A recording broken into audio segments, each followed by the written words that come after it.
আসসালামু আলাইকুম। ২৪-এর স্বাধীন বাংলায় আপনাকে স্বাগত। শুরুতেই সংবাদ শিরোনাম, পরে বিস্তারিত। জানিয়ে দিব বাংলাদেশের ঘটে যাওয়া এবং রাজনৈতিক প্রেক্ষাপটের গুরুত্বপূর্ণ আলোচিত সমালোচিত গুরুত্বপূর্ণ সংবাদ শিরোনাম। শুরুতেই জানিয়ে দিচ্ছি, ১ মাসের মধ্যে রোডম্যাপ না দিলে রাজনৈতিক শক্তিগুলো পরবর্তী সিদ্ধান্ত নেবে। ডাইরেক্ট হুঁশিয়ারি দিল ডক্টর ইউনূসকে বিএনপির স্থায়ী কমিটির সদস্য সালাউদ্দিন আহমেদ। এরপর জানিয়ে দিব, নির্বাচনের আগেই সকল অবৈধ অস্ত্র উদ্ধার করতে হবে বলছে অ্যানি। এরপর জানিয়ে দিব, চিকিৎসকদের নিয়ে দল গঠন করতে যাচ্ছে জাতীয় নাগরিক পার্টি। আরো জানিয়ে দিব, স্বাধীনতার মূল মন্ত্র বাস্তবায়নে এনসিপি অঙ্গীকারবদ্ধ বলছে আক্তার হোসেন। এদিকে আগামী নির্বাচনে যে কোনো মূল্যে ইসলামপন্থীদের ঐক্যবদ্ধ প্ল্যাটফর্ম চায় বলছে মামুনুল হক। সর্বশেষ জানিয়ে দিব, নিষিদ্ধ ঘোষিত ছাত্রলীগের সাবেক নিষিদ্ধ নেত্রী পতিতা ফাল্গুনী গ্রেপ্তার। এদের যে চেহারা, এদের যে ভাবমূর্তি, তা একজন পতিতার চেয়েও কম দেখায় না। দর্শক, এই রমজান মাসে এমন পতিতা বাহিরে না থাকুক, সমাজকে নষ্ট না করুক, এটাই আমাদের কাম্য। দর্শক, আপনার কি মতামত তা কমেন্ট বক্সে লিখে জানান। আর জানিয়ে দিন আপনি কোন জেলা থেকে বা কোথা থেকে আমাদের সংবাদটি শুনছেন এবং দেখছেন। অনুরোধ থাকবে, আপনি যদি আমাদের এই চ্যানেলটিতে নতুন হয়ে থাকেন তাহলে অবশ্যই চ্যানেলটি সাবস্ক্রাইব করে পরবর্তী আপডেট সংবাদ পেতে চোখ রাখুন স্বাধীন বাংলা 24-এ। ১ মাসের মধ্যে রোডম্যাপ না দিলে রাজনৈতিক শক্তিগুলো পরবর্তী সিদ্ধান্ত নেবে। ১ মাসের মধ্যে জাতীয় নির্বাচনের রোডম্যাপ না দিলে রাজনৈতিক শক্তিগুলো বসে পরবর্তী সিদ্ধান্ত নেবে বলে জানিয়েছেন বিএনপির স্থায়ী কমিটির সদস্য সালাউদ্দিন আহমেদ। আজ শনিবার দুপুরে ইঞ্জিনিয়ার্স ইনস্টিটিউশন বাংলাদেশের মিলনায়তনে গণতন্ত্র পুনরুদ্ধার সংগ্রামে খালেদা জিয়া এবং তারেক রহমানের ত্যাগ ও নেতৃত্ব শীর্ষক আলোচনা সভা ও নন্দিত নেত্রী খালেদা জিয়া বইয়ের মোড়ক উন্মোচন অনুষ্ঠানে তিনি একথাও জানান। সালাউদ্দিন আহমেদ বলেন, অন্তর্বর্তী সরকার ইনিয়ে বিনিয়ে নির্বাচন দেওয়ার কথা বলছে। বিদেশে সংবাদ সম্মেলনে প্রধান উপদেষ্টা নির্বাচনের কথা বলেন। যদি সৎ উদ্দেশ্য থাকে তাহলে দেশের সংবাদ সম্মেলন করে নির্বাচনের রোডম্যাপ দিন। আপনাকে অতি শীঘ্রই নির্বাচনের রোডম্যাপ দিতে হবে। ১ মাসের মধ্যে না দিলে রাজনৈতিক শক্তিগুলো বসে পরবর্তী সিদ্ধান্ত নেবে। তিনি বলেন, সার্বভৌম স্বাধীন রাষ্ট্রে গণপরিষদ নির্বাচন নয়, যারা গণপরিষদের বিষয় সামনে আনছে, দ্বিতীয় রিপাবলিকের কথা আনছে, হয় তারা বোঝে না, নয়তো জেনে শুনে গণতান্ত্রিক প্রক্রিয়াকে দীর্ঘায়িত করার ষড়যন্ত্র করছে। যারা স্থানীয় সরকার নির্বাচনের কথা বলছেন তাদের উদ্দেশ্যে সালাউদ্দিন বলেন, ৫ই আগস্ট কি মেম্বার চেয়ারম্যান করার জন্য হয়েছিল? এগুলো মূলত গণতান্ত্রিক প্রক্রিয়াকে দীর্ঘায়িত করতে চায় একটি গোষ্ঠী। তিনি বলেন, এই গণ অভ্যুত্থানের পর সুস্থ ধারার রাজনীতিতে আওয়ামী লীগ আর কখনো ফিরতে পারবে না। দলটি যদি আবারও রাজনীতির সুযোগ পায় তবে সেটা আমাদের রাজনৈতিক ব্যর্থতা। বিএনপির স্থায়ী কমিটির এই সদস্য আরো বলেন, ৫ই আগস্ট নির্ধারণ হয়ে গেছে দেশে, আর মানুষ আওয়ামী লীগের রাজনীতি চায় না। সেই দলটিকে এখনো বিচারের আওতায় আনা হয়নি, শুধু মুখেই বলেছে অন্তর্বর্তী সরকার। নির্বাচনের আগেই সকল অবৈধ অস্ত্র উদ্ধার করতে হবে বলছে অ্যানি। বিএনপির যুগ্ম মহাসচিব শহীদ উদ্দিন চৌধুরী অ্যানি বলেছেন, আওয়ামী লীগের অবৈধ অস্ত্র ও ৫ই আগস্টে থানার লুট হওয়া সকল অস্ত্র এখন সন্ত্রাসীদের কাছে। ওই আওয়ামী দোসররা বা তাদের সঙ্গীরা এসব অস্ত্র দিয়ে এখনো দেশব্যাপী অপকর্ম করছে। এতে আইন শৃঙ্খলার অবনতি ঘটছে, চুরি ডাকাতি হচ্ছে, আর সমাজে অস্থিরতা বাড়ছে। এসব অবৈধ অস্ত্র নির্বাচনের আগেই উদ্ধার করতে হবে, এটি অন্তর্বর্তী সরকারের দায়িত্ব।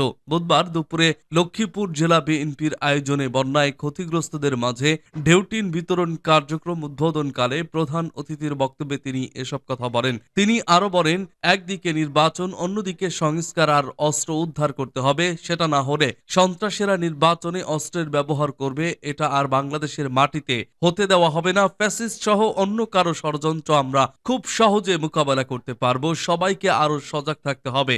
জেলা বিএনপির যুগ্ম আহ্বায়ক অ্যাডভোকেট হাসিবুর রহমানের সঞ্চালনায় অনুষ্ঠানে সভাপতিত্ব করেন সাহাবুদ্দিন সাবু। এ সময় বিএনপি অঙ্গ ও সহযোগী সংগঠনের নেতাকর্মীরা উপস্থিত ছিলেন। চিকিৎসকদের নিয়ে দল গঠন করতে যাচ্ছে জাতীয় নাগরিক পার্টি। জুলাই গণবিপ্লবে অংশগ্রহণকারীদের নিয়ে গঠিত হয় জাতীয় নাগরিক পার্টি। 28 ফেব্রুয়ারি আড়ম্বরপূর্ণ অনুষ্ঠানের মাধ্যমে আত্মপ্রকাশ করে দলটির প্রতি সাধারণ মানুষের অনেক আগ্রহ দেখা যাচ্ছে। চিকিৎসকরা জুলাই গণবিপ্লবে গুরুত্বপূর্ণ ভূমিকা পালন করে স্বৈরের শাসকের রক্তচক্ষুকে উপেক্ষা করে আহতদের চিকিৎসা দেন তারা। তাদের এই অবদান শ্রদ্ধার সাথে স্মরণ করে জাতীয় নাগরিক পার্টি দল গঠনের পর থেকে জুলাই বিপ্লবকে ধারণ করা চিকিৎসকরা একটি প্ল্যাটফর্মে আসার জন্য যোগাযোগ করেন। জাতীয় নাগরিক কমিটির হেলথ উইং এর মাধ্যমে অনেকদিন ধরেই কাজ করে যাচ্ছেন একদল তরুণ চিকিৎসক। এবার তারা নতুন দল গঠনে আগ্রহী। চিকিৎসকদের স্বার্থ সংশ্লিষ্ট বিষয় ও দেশের আপামর জনসাধারণের স্বাস্থ্য সুরক্ষায় কাজ করতে চায় নতুন এ দলটি। দেশের চিকিৎসা ব্যবস্থা নতুন করে ঢেলে সাজাতে তরুণ চিকিৎসকদের নিয়ে নতুন দল গঠন করার প্রয়োজনীয়তা দেখা দিয়েছে। তার প্রেক্ষিতে চিকিৎসকদের নিয়ে নতুন দল গঠন করে চায় জানাব। নতুন দলের আহ্বায়ক ডাক্তার আব্দুল আহাদ বলেন, জাতীয় নাগরিক কমিটি গঠনের পর থেকে আমরা তরুণ চিকিৎসকদের একটি দল চিকিৎসা ব্যবস্থা ঢেলে সাজানোর জন্য কাজ করে যাচ্ছি। নতুন দল গঠনের পর চিকিৎসকদের নিয়ে একটি দল গঠনের প্রয়োজনীয়তা দেখা দিয়েছে। সেই লক্ষ্যে আমরা দল গঠনের দিকে এগোচ্ছি। নতুন দল গঠন নিয়ে ডাক্তার আব্দুল্লাহ জামিল তিহান বলেন, স্বৈর শাসকের দোসর চিকিৎসক ছাড়া যে কেউ আমাদের সংগঠনে যোগদান করতে পারবেন। তরুণদের নিয়ে আমরা দল গঠন করতে চাই, কারণ তরুণরাই পারবে দেশের চিকিৎসা ব্যবস্থাকে ঢেলে সাজাতে। আমরা একটি গুগল ফর্ম তৈরি করেছি। আগ্রহী চিকিৎসকরা এটি পূরণ করে আমাদের সাথে যুক্ত হতে পারবেন। আশা করছি আমরা খুব দ্রুত সাংবাদিক সম্মেলন করে চিকিৎসকদের নতুন দল ঘোষণা দেব। স্বাধীনতার মূল মন্ত্র বাস্তবায়নে এনসিপি অঙ্গীকারবদ্ধ বলছে আক্তার হোসেন। জাতীয় নাগরিক পার্টির সদস্য সচিব আক্তার হোসেন বলেছেন, স্বাধীনতার মূল মন্ত্র অধরা থেকে গেছে। এনসিপি এই মূল মন্ত্র বাস্তবায়নে অঙ্গীকারবদ্ধ। মঙ্গলবার সকালে সাভারের জাতীয় স্মৃতিসৌধে শ্রদ্ধা নিবেদন শেষে তিনি একথা বলেন। আক্তার হোসেন বলেন, ডান বামের বাইনারির মধ্য না দিয়ে মধ্যপন্থী দল হিসেবে কার্যক্রম পরিচালনা করবে এনসিপি। তিনি আরো বলেন, আমরা দেশের মানুষের সমর্থন প্রত্যাশা করি। এ সময় নাগরিক পার্টির আহ্বায়ক মোহাম্মদ নাহিদ ইসলাম, মুখ্য সংগঠক সার্জিস আলম, হাসনাত আব্দুল্লাহ, মুখ্য সমন্বয়ক নাসির উদ্দিন পটোয়ারি, সিনিয়র যুগ্ম মুখ্য সমন্বয়ক হান্নান মাসুদ সহ অন্যান্যরা উপস্থিত ছিলেন। উল্লেখ্য, গত 28 ফেব্রুয়ারি বিকালে রাজধানীর মানিক মিয়া এভিনিউয়ে বিশাল সমাবেশের মধ্য দিয়ে নতুন রাজনৈতিক দল হিসেবে আনুষ্ঠানিকভাবে যাত্রা শুরু করে জাতীয় নাগরিক পার্টি। আজ জাতীয় স্মৃতিসৌধে শ্রদ্ধা নিবেদনের মধ্য দিয়ে রাজনৈতিক দল হিসেবে কার্যক্রম শুরু করল দলটি। আগামী নির্বাচনে যে কোনো মূল্যে ইসলামপন্থীদের ঐক্যবদ্ধ প্ল্যাটফর্ম চাই বলছে মামুনুল হক। বাংলাদেশ খেলাফত মজলিসের আমির মাওলানা মামুনুল হক বলেন, বাংলাদেশ খেলাফত মজলিস আগামী নির্বাচনে যে কোনো মূল্যে ইসলামপন্থীদের ঐক্যবদ্ধ প্ল্যাটফর্ম তৈরি করতে চায়। এই লক্ষ্যে আমরা সব রকম প্রচেষ্টা চালিয়ে যাব ইনশাআল্লাহ। আজ সোমবার ভোরে বাংলাদেশ খেলাফত মজলিস পবিত্র মক্কা মোকাররমা শাখা কর্তৃক আয়োজিত স্থানীয় মিস ফালাহস্ত আল হিব্বা হোটেল মিলনায়তনে সাহরি মাহফিলে প্রধান অতিথির বক্তব্যে তিনি এসব কথা বলেন। সমাবেশে আমিরে মজলিস মামুনুল হক আরো বলেন, নতুন বাংলাদেশ গড়তে হলে 47, 71 এবং 24-এর চেতনাকে সমুন্নত করতে হবে। এ চেতনাই হচ্ছে আগামী বাংলাদেশের রাজনীতির নতুন বন্দোবস্ত। স্বৈরাচারের পতনের মধ্য দিয়ে আমাদের সামনে সুযোগ এসেছে আগামীর বাংলাদেশকে নতুন করে গঠন করার। তিনি নবগঠিত একটি রাজনৈতিক দলের প্রতি ইঙ্গিত করে বলেন, দেশের ছাত্র জনতার অভূতপূর্ব ত্যাগ তিতিক্ষার মাধ্যমে আমরা নতুন বাংলাদেশ পেয়েছি। তাদের এগিয়ে দিতে হবে। প্রবীণ রাজনীতিবিদদের তাদের তত্ত্বাবধায়ন করতে হবে। তবে তরুণদেরও স্মরণ রাখতে হবে, কোনো ক্রমে রাজনৈতিক বিভাজন সৃষ্টি করা যাবে না।